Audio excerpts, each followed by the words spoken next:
Hello, this is Brett from Survival Comms, and this is my folding discone antenna that I built out of scrap parts and hookup wire.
Okay, testing out our discone here on VHF 146 megahertz on high power with the ICOM radio.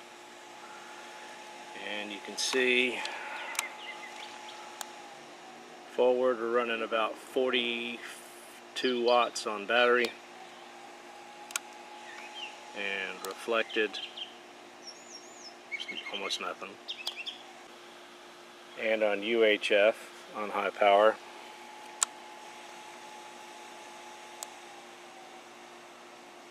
running 30 watts forward and very little reflected. A discone antenna is a great broadband antenna to use for your field deployment stuff. They're so broadbanded. That's what's nice about it.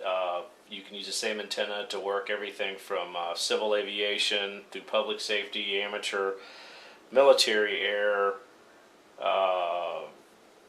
cellular telephone. They're a little iffy at your real higher frequencies. They will work 800. So you get a lot of bang for your buck with something like this, but most of the time they don't lend themselves easily to field deployment. Your commercial variants are usually threaded together, which takes a little bit of time to put it together, and they're not very durable. If you drop one from 6 or 7 feet on the deck, it's going to snap one of the elements, and then it's the threaded element inside the body of the antenna, so you're going to lose one of the elements on it when you do that, which is it's not going to kill the antenna, but it's going to have some effect on its performance. So when I went out to build one of these, and I thought about it for a while, I wanted to have something that was lightweight, very durable, and easy to deploy. And this right here is what I came up with. Okay, I kind of just wanted to take this opportunity inside, and I'm not sweating to death, to show you guys a little bit of the construction details. The cone elements, like I said, are made of 18 gauge hookup wire, and on this end here, you can see all I did was I stripped back 1.5 inches of wire. I cut these a little bit long, stripped back 1.5 inches of wire, came back on itself, and then just flooded it with solder to make these little loops. And then on the ABS rod, I just took a piece of rubber tubing on it and then just held them down with a wire tie, which makes it easy to repair in the field. To make the thing so I don't have to stick it back together again, you can see how the rubber bends in the rubber tubing, and then you just take the polyethylene tubing and slide over top of this right here. And when you do this around the entire circle, this right here doesn't have the give to it that the rubber does, and this actually gives it a circular form. I did it before, which it actually worked fine without this, but it was like a square looking form and it just didn't look right. At this end of it here, you can see where we have our bulkhead mount right here, okay? And what I did was I went ahead, I just used red number 10 spade terminals on here, or loop terminals, to attach to there. And then I used 632 hardware with lock nuts to hold it together. If you wanted to just do the same kind of loop arrangement down here that I did here, you could do that if you build one of these yourself, and that's not a problem. Or you could actually solder to it. I just didn't want to do that because I wanted to be able to replace this stuff in the field. If I ended up having one of these elements break, I could just go ahead and crimp one together.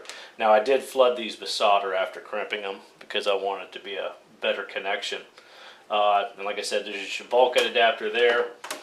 You can see the shim stock. When I cut it, I just cut it with hand shears, so it's not absolutely perfect, but I rounded the edges off of my belt sander to make it so it's not quite sharp where it'll cut you up, and it's thick enough to where it's not a really sharp edge.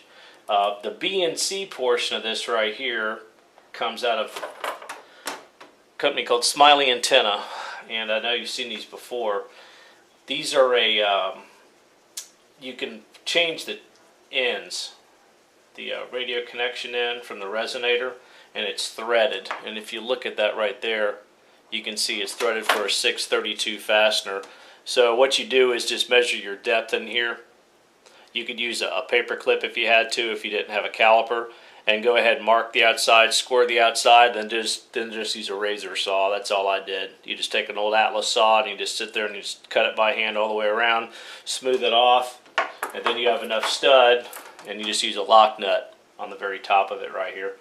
And then that way you can take and you can actually fold these elements out like I showed you. And you basically, when you deploy it, you just basically make a cross and then another cross. And then they're evenly spaced.